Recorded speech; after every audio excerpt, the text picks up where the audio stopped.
Join বন্ধুরা, তোমরা হচ্ছে তোমাদের এই প্রিয় YouTube channel border four study চ্যানেলে তোমাদের প্রত্যেককে স্বাগত জানাই। রাজ্যের আপার প্রাইমারির পরীক্ষার ডেট, যোগ্যতা, বয়স, বেতন, সিলেবাস, নিয়োগ পদ্ধতি 2025-এর ক্ষেত্রে কিছু নিয়ম পরিবর্তন হবে। তো নিয়োগের পদ্ধতি কি হবে সেটা আমরা দেখব।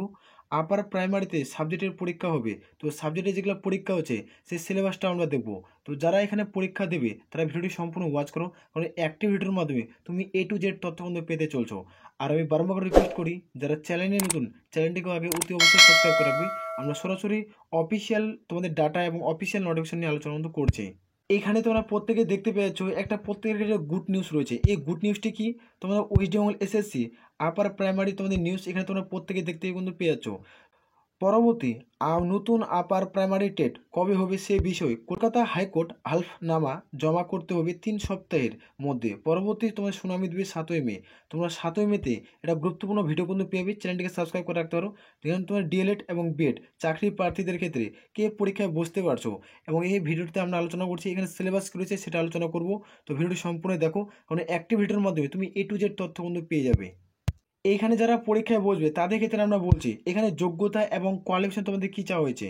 তো এখানে যোগ্যতা এবং কোয়ালিফিকেশন তোমাদের চাওয়া হয়েছে ফর জেনারেল এবং ইউআর প্রার্থী যারা রয়েছে তাদের ক্ষেত্রে তোমাদের গ্র্যাজুয়েট লাগবে, তার সাথে সাথে তোমাদের ডিএলএড লাগবে। তোমরা গ্র্যাজুয়েশন কমপ্লিট করছো, তা তোমরা যদি ডিএলএড কোর্স করে থাকো তাহলে এখানে তুমি পরীক্ষায় কিন্তু বসতে পারছো। আর এখানে যারা গ্র্যাজুয়েট করার পর তুমি কিন্তু বিএড কোর্স করছো, তাহলে তোমাদের ক্ষেত্রে যারা ইউআর জেনারেল প্রার্থী রয়েছে তাহলে তোমাদের 50% নাম্বার লাগবেই লাগবে, তারপরে তুমি পরীক্ষায় কিন্তু বসতে পারবে।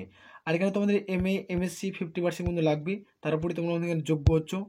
2 নম্বর পয়েন্ট তোমরা প্রত্যেকেই দেখতে পাচ্ছ, যারা SC ST OBC physical handicap প্রার্থী তাদের ক্ষেত্রে করবে গ্র্যাজুয়েটের তোমাদের পাশাপাশি তোমরা ডিএলএড করছো তাহলে কিন্তু প্রত্যেকেই এখানে পরীক্ষায় বসতে পারছো।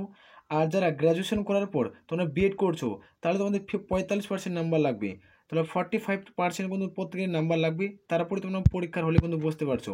তো এখানে আমরা দেখবো সিলেবাস। তো এই সিলেবাসটি তোমাদের কিন্তু উচ্চ মাধ্যমিক এবং মাধ্যমিকের উপর কিন্তু তৈরি করা হয় না। এখানে মাধ্যমিক এবং যে উচ্চ মাধ্যমিক রয়েছে তার উপর এখানে কিন্তু সিলেবাস কিন্তু তৈরি হয় না, এটা কিন্তু প্রত্যেকে মাথায় রাখবে। এটা সিলেবাস তৈরি হয় তোমাদের বিএ অর্থাৎ মানে গ্র্যাজুয়েট যে কমপ্লিট করছো তার উপর সিলেবাসের উপরে কিন্তু কমপ্লিট কিন্তু হয়। তুমি এখন ধরো কলেজের যে সাবজেক্ট অনুযায়ী তুমি পড়াশোনা করছো সেই সাবজেক্টের উপরে তোমাদের কিন্তু টোটাল বেস্ট কিন্তু থাকবে। তো এখানে মূলত তোমাদের যারা গ্র্যাজুয়েশন করবে গ্র্যাজুয়েশনের তোমাদের সাবজেক্ট কিন্তু ধরা হয়, গ্র্যাজুয়েশনের যে তোমাদের সাবজেক্টগুলো রয়েছে সেই সাবজেক্টের উপরে কিন্তু পরীক্ষা নেওয়া হয় যারা এখানে আপার প্রাইমারিতে পরীক্ষা দিবে। তো এখানে দেখে নাও তোমার সিলেবাস। প্রথমত এখানে একটা 150 মার্কের এক্সাম দিতে হয়, 150 মার্কের এক্সাম দিতে হয়, যেটা তোমরা দেখে নাও। তোমার যেখানে যারা এসএসটি, প্রথমত আমরা পয়েন্ট উল্লেখ করছি এসএসটি। তো এসএসটি কি সেটা আমরা আমাদের সাবজেক্ট থাকে, এই সাবজেক্ট হচ্ছে এসএসটি হচ্ছে একটা হিস্টোরি, তোমার জিওগ্রাফি, তারপর পলিটি, এই যে সাবজেক্টগুলো থাকে এই সাবজেক্টগুলোর মধ্যে টোটাল কোশ্চিন থাকে তোমাদের 60টা। এই টোটাল কোশ্চিন তোমাদের 60টা কোশ্চিন থাকে, এবং এখানে তোমাদের সিডিপি অর্থাৎ চাইল্ড ডেভেলপমেন্ট এখান থেকে তোমাদের 30টা কোশ্চিন থাকে। আর তোমাদের বেঙ্গলি থেকে, তো বেঙ্গলি থেকে তোমরা যারা উর্দু সংস্কৃত এই নিয়ে পড়াশোনা করছো তারা ফার্স্ট চয়েস কিন্তু করতে পারো, তো এখান থেকে তোমাদের 30টা কোশ্চিন থাকবে। আর ইংলিশ থেকে তোমাদের কিন্তু 30টা কোশ্চিন থাকবে। টোটাল তোমাদের 150 নম্বর একটা বন্ধু পরীক্ষা দিতে হবে। 150 নম্বরের মধ্যে পরীক্ষা দিয়ে 90 কিন্তু তোমার স্কোর কিন্তু সে কাট অফ যায়। তো 90-এর মধ্যে যারা নাম্বার পাবে পার প্রাইমারিতে তোমরা সিলেকশন কিন্তু পেয়ে যাবে। তো এখানে তোমাদের দুটা ব্যাচ কিন্তু হয়, এখানে তোমার আর্টস এবং তোমার সায়েন্স এখানে দুটা ভাগে ভাগ করা হয়। যারা এখানে আর্টসের পরীক্ষা দিবে তো আর্টসের এটা সিলেবাস, তো আর্টসের সিলেবাস আর সায়েন্সের সিলেবাস প্রত্যেকটা আলাদা কিন্তু করা রয়েছে, তো তোমরা কিন্তু প্রত্যেকেই কিন্তু পেয়ে যাবে। তো এখানে দেখে নাও এটা সায়েন্সের সিলেবাস, সায়েন্সের সিলেবাসে আমরা দেখে দিচ্ছি। এখানে তোমার সিডিপি চাইল্ড ডেভেলপমেন্ট থেকে তোমার 30টা কোশ্চেন থাকবে, বেঙ্গলি থেকে তোমাদের 30টা কোশ্চেন থাকবে, ইংলিশ থেকে তোমাদের 30টা কোশ্চেন থাকবে, আর সায়েন্স আর ম্যাথামেটিক্স থেকে তোমার 60টা কোশ্চেন থাকবে। টোটাল তোমাদের 150 নম্বর কিন্তু প্রত্যেকে পরীক্ষা দিতে হচ্ছে। 150 নম্বরের পরীক্ষা যারা উত্তীর্ণ করবে তারা এখানে কিন্তু সফলতাভাবে তোমরা আপার প্রাইমারিতে সিলেকশন কিন্তু পেয়ে যাবে। তো এটা তোমার সিলেবাস। এখানে তোমাদের দুটা সিলেবাসে কিন্তু ভাগ করা হয়েছে, এক থেকে এটা এখন দুটা স্কুলে ভাগ করা হয়েছে। একটা তোমার জুনিয়র হাই স্কুলের মধ্যে এই তোমাদের কিন্তু টিচার রিক্রুটমেন্ট করায়, আর একটা রিক্রুটমেন্ট করে তোমাদের হাই স্কুলে। তো হাই স্কুলের যে টিচার রিক্রুটমেন্ট করায় ওটা তোমার 6 থেকে 8 9 10 হয়, তো এখানে তোমাদের এই হিসাবে রিক্রুটমেন্ট করায়। এখানে 6 থেকে 8 তোমার জুনিয়র হাই স্কুলে তোমরা জব পোস্টিং পেয়ে যাবে। আর এখানে তোমরা 9 থেকে তোমরা 10, এই 9 থেকে যেটা 10-এর মধ্যে রয়েছে এই গ্র্যাজুয়েটের নোটিফিকেশন তোমরা প্রত্যেকে দেখতে পেয়ে যাবে।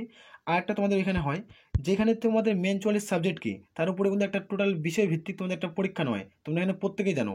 যে ধরুন তুমি 9-10-এর সিলেবাস পড়াবি, তার 9-10-এর সিলেবাস তোমার ইংলিশ হচ্ছে তোমাদের একটা গ্র্যাজুয়েশনে তুমি অনার্স নিয়ে কমপ্লিট করছো, তাহলে এর উপরে ভিত্তি করে তোমাদের কিন্তু করা হয়। এখন ধরুন একটা 11-12 ব্যাচ রয়েছে, এর কিন্তু তোমাদের হয়। তো এবার 2025-এ কিছু নিয়ম পরিবর্তন হতে চলছে। তোমরা 7ই মেতে তোমরা কিন্তু একটা আপডেট পেয়ে যাবে। তো চ্যানেলটিকে অতি অবশ্যই সাবস্ক্রাইব করে রাখতে পারো। খুব গুরুত্বপূর্ণ আপডেট 7ই মেতে প্রকাশিত হতে চলছে। তো আমরা অফিসিয়াল প্রুফ সহ তোমাদের দেখালাম। তো চ্যানেলটিকে সাবস্ক্রাইব করে রাখবে। নোটিশগুলো তোমরা টেলিগ্রাম চ্যানেলে ভিডিও নিচে লিঙ্ক পাচ্ছ, সেখানে যুক্ত হয়ে যাও। আমরা প্রত্যেকটা নোটিফিকেশন আমরা টেলিগ্রাম চ্যানেলে কিন্তু সেন্ড করি। এখানে তোমরা প্রত্যেকে দেখতে পাচ্ছ আপার প্রাইমারি টেটের আপডেট দিলাম 2025-এর। এটা আপার যে প্রাইমারি টেট হলো 2025-এর, এটা আপডেট দিলাম। সেখানে তোমরা প্রত্যেকে দেখতে পেলে যে 3 সপ্তাহের মধ্যে 7ই মেতে শুনানি হবে। তো এটা নোটিশটা আমি টেলিগ্রাম চ্যানেলে দিচ্ছি। দুটো নোটিশ আমি টেলিগ্রাম চ্যানেলে দেবো, সেখানে তোমরা প্রত্যেকে চেক আউট করতে পারো। নাহলে ফেসবুক পেজে পার্সোনালভাবে তোমরা ফলো কিন্তু করতে পারো। আমি টোটাল যে সিলেবাস হয়, তো টোটাল সিলেবাসের উপরে তো 3 পাতার একটা পিডিএফ তৈরি করা হচ্ছে, A to Z সিলেবাস। যেমন ধরে নাও তোমার সিডিপি চাইল্ড ডেভেলপমেন্ট থেকে তোমাদের কী কী কোর্সিং থাকবে, বাংলা থেকে কী কী কোর্সিং থাকবে, টোটাল সিলেবাসটা আমি টেলিগ্রাম চ্যানেলে দেবো।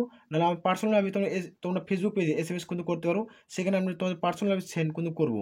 সেখান থেকে তোমরা সিলেবাস অধ্যায়ভিত্তিক প্রিপারেশন নিলে খুব দ্রুত তোমরা সিলেকশন কিন্তু পেয়ে যাবে। আশা করো প্রত্যেকের বোঝা গেছে। তাহলে এ বলে আমরা এখানে ভিডিও শেষ করছি। জয় হিন্দ, জয় ভারত।